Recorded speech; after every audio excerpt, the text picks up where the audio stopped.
नमस्कार, आपसे मेरा नाम है अशोक यादव एडवोकेट और मैं आप सभी के लिए लीगल एडवाइसर वीडियोस अपलोड करता हूं, जो कि आप सब लोग लाइक करते हैं, पसंद करते हैं, शेयर करते हैं और सब्सक्राइब भी करते हैं। अगर आपने नहीं किया है तुरंत करिएगा और दूसरे लोगों तक भी इस जानकारी को जरूर शेयर करिएगा। देखिए, सेक्शन 9 के आपको फ़ायदे तो बताया होगा सर, हर वकील ने बताए होंगे आपके लिए कि भाई आप अपनी पत्नी को बुलाना चाहते हैं तो आप सेक्शन 9 का केस कर दीजिए, पत्नी आपकी आ जाएगी। ये आपने बहुत ही कॉमन रूप से सुना होगा, अपने वकील के द्वारा सुना होगा, आसपास के लोगों द्वारा सुना होगा, जिन्हें थोड़ी बहुत कानून की जानकारी है उन्होंने ही बताया होगा आपके लिए। लेकिन आज मैं आपको कानून के आधार पर जो सेक्शन 9 के लॉस होते हैं, मतलब नुकसान होते हैं, वो भी आपको जानने चाहिए, क्योंकि हर सिक्के के दो पहलू होते हैं, एक अच्छा तो दूसरा बुरा भी होता है।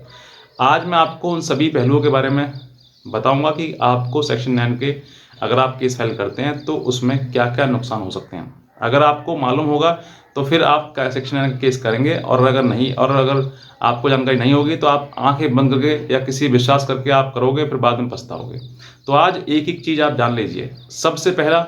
जब आप केस फाइल करते हैं, सेक्शन 9 का केस फाइल करते हैं, तो आपको ये भी मालूम होना चाहिए कि जिससे मैंने शादी करी है तो क्या वो शादी वैलिड है।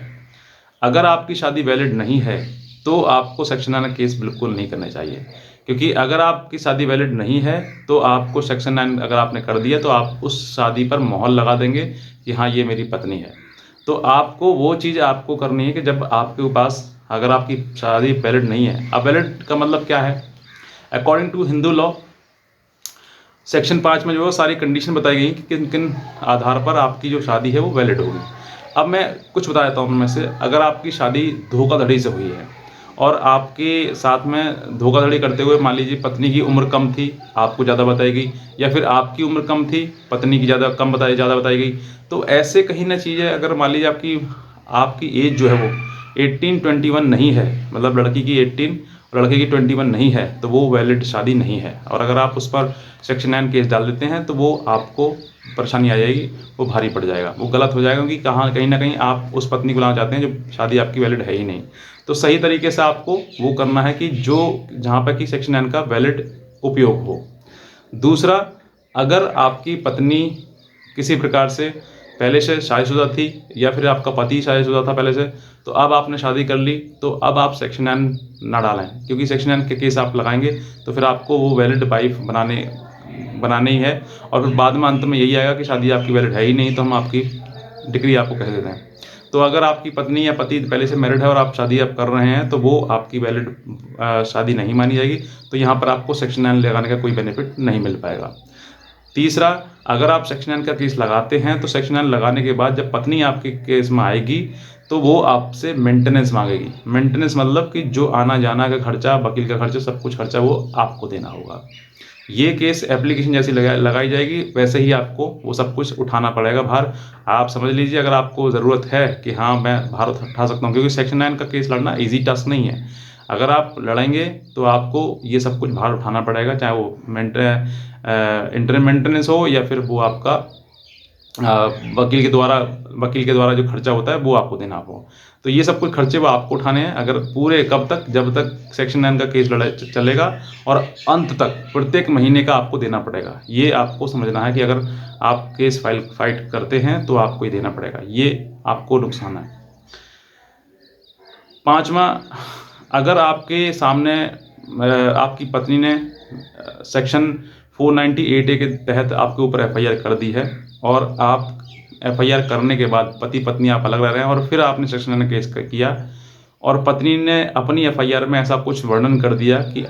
मेरी जान को खतरा है, मैं साथ में इनके नहीं रह सकती हूँ, या फिर पत्नी ने सेक्शन 9 के केस में ऐसा कुछ बयान कर दिया कि मेरी जान को खतरा है, मैं साथ में नहीं रह सकती हूँ, या फिर वो अपनी जान को खतरा बताया लेकिन मैं साथ रहने तैयार हूँ, लेकिन खतरा बताया अपनी जान को, तो फिर भी कोर्ट आपके पक्ष में आदेश नहीं कर सकता, क्योंकि कोर्ट को भी लगता है कि जहाँ पर एफआईआर हो चुकी है तो अब आप पति पत्नी ना होकर आप विक्टिम और मुलजिम हैं, यानी कि आपका रिश्ता बदल गया है। अब आपका आप एक तो पीड़िता हो गया, पीड़िता महिला होगी जिसने सेक्शन 498 की आप एफआईआर लिखवाई है, और दूसरा जिसके ऊपर लिखवाई है वो मुलजिम हो गया, यानी कि चाहे उसका परिवार पूरा हो। तो मुलजिम और विक्टिम यानी कि पीड़िता को, दोनों को एक साथ रखने का भी आदेश माननीय न्यायालय नहीं कर सकता है, क्योंकि कहीं ना कहीं एफआईआर आपके ऊपर दर्ज हो गई है, तो फिर दोनों व्यक्ति को साथ में रहने में यानी कि असमंजसी की कहानी आ जाती है और वहाँ पर आपको एक साथ रहने का आदेश भी माननीय न्यायालय नहीं कर सकता है। हाँ, अगर एफआईआर नहीं करी हो या फिर कोई आपके बीच में विवाद ना हो कि भई एक-दूसरे को जान का खतरा तो हो सकता है माननीय न्यायालय आपके पक्ष में फ़ेवर में कर दे। लेकिन उससे पहले आपको ये सारे लॉज़ भी आपको जानकारी होना ज़रूरी है कि आपके